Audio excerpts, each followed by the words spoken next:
আল্লাহর কাছে যা চাওয়া যায় সেটাই পাওয়া যায়, আমরা যদি চাওয়ার মতো হতে পারি। তাহলে আমরা সেই সময়টা এখানে অবস্থান করতেছি। সুতরাং আমরা চাইব যে আল্লাহর কাছ থেকে যে আমরা আমাদের সর্বোচ্চ যার যা মনের বাসনা আছে সেটা আমরা পূরণ করে নিব। যেমন আমি কয়েকদিন আগে উমরা করতে গেছিলাম, তারপরে যে একটা কথা আছে যে প্রথম যখন কাবা শরীফ দেখে তখন নাকি যে দোয়া করে আল্লাহ তাআলা সেই দোয়া কবুল করে।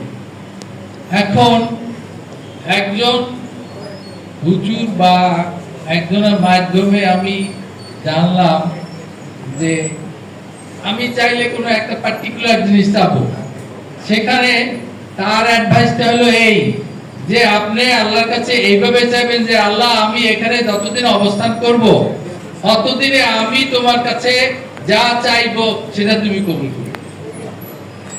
কত সুন্দর একটা কথা যে আমি যে কোনো একটা পার্টিকুলার জিনিস না চাই, এমন একটা জিনিস চাইলাম যে আমার ওই পুরা সফরটাই আল্লাহর কাছে কবুল হয়ে যাবে। সুতরাং আমি সেইভাবে ওখানে তওয়াফ করে আসছি এবং আমার 40 দিন এখনো পার হয় নাই। সুতরাং আমি আপনাদের সবার জন্য দোয়া করব।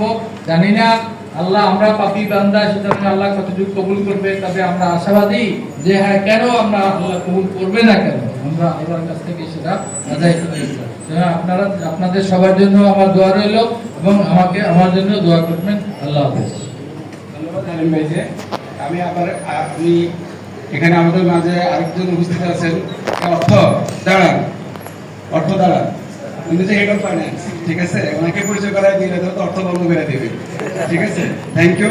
আমি একটু হেল্প করতে বলবো, আমাদের ব্যাংকে যারা আছেন সেখান থেকে দুইজন, আলাদা ব্যাংক থেকে একজন একটু কথা বলবেন, ইসলামী ব্যাংক থেকে একজন।